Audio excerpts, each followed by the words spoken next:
খালি পায়ে দরজাটা খুলে একটা দৌড় মেরে আমি বাইরে। ওরা আমার দিকে তাকায় অবাক, আমিও অবাক যে এটা আমি কি করলাম। তোরা হাসতে হাসতে পেট ফাটায় ফেল, এতে আমার কিছু আসে যায় না। দোয়া দুরুদ পড়তে পড়তে জীবনটা শেষ। আমার একবার হয়েছিল এমন একটা ফিলিংস। আমার এটা অনেক আগে, আমার মনে আছে কোন একটা বাসায় আমি পড়াচ্ছিলাম।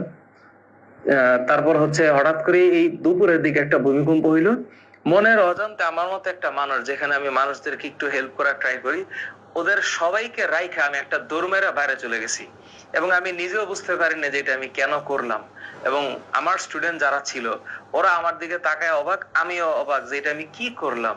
যে তোদেরকে রাইখা আমি একটা দৌড় দিলাম। তখন মনে হয়েছে যে মানুষ সবচেয়ে নিজেকে বেশি ভালোবাসে।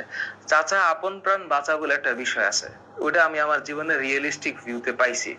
যে আমার স্টুডেন্ট গুলো নিয়ে আমি বসেছিলাম এবং 8-10 জন হবে, পড়াচ্ছিলাম। দুপুরে 2:30 বা 3টার দিকে হঠাৎ করে দেখলাম যে কাঁপাকাঁপি হচ্ছে। কিচ্ছু জানি না, আমি খালি পায়ে দরজাটা খুলে একটা দৌড় মেরে আমি বাইরে। এবং এটার কোন এক্সাম্পল বা এটা রিয়েলিস্টিক, এটা আমার করা উচিত কি উচিত না, তখন আমি বুঝতে পারিনি। তখন আমি বুঝছি যে জীবনের উপরে যখন আঘাত আসে, তখন উচিত অনুচিত, করণীয় করণীয় না, কিচ্ছু মাথায় থাকে না, আগে জীবন বাঁচা। পরে স্টুডেন্টরা বললাম, তোরা হাসতে হাসতে পেট ফাটায় ফেল, এটা আমার কিছু আসে যায় না। আমি মনে করছি আমার একটা দৌড় মারা উচিত। এটা যদি প্রতিবর্তী ক্রিয়ার অংশ হয়ে থাকে, আই এম ওকে। আমার ব্রেন আমাকে সাপোর্ট করে না, যেখানে বসে থাকো এবং তোমাদেরকে আমি নিয়ে সুন্দর করে, যে মুরগির বাচ্চার মতো, মা মুরগি যেমন মুরগির বাচ্চারা ধরে রাখে, তোমাদেরকে নিয়ে আমি বসে থাকবো আর বলবো আশেপাশে কিচ্ছু লাগা যাবে না। এই ঘটনার মধ্যে আসলে নাই আমি। যাই হোক, ঘটনা যা ঘটার ঘটছে।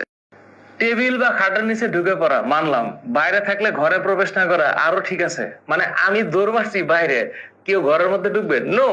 নিজেকে ধীর স্থির শান্ত চিন্তা করে, ভূমিকম্প আসলে আমি হেলমেটটা কোথায় রাখছি, ওই পর্যন্ত যাওয়ার মুড আসবে না তো মানুষের।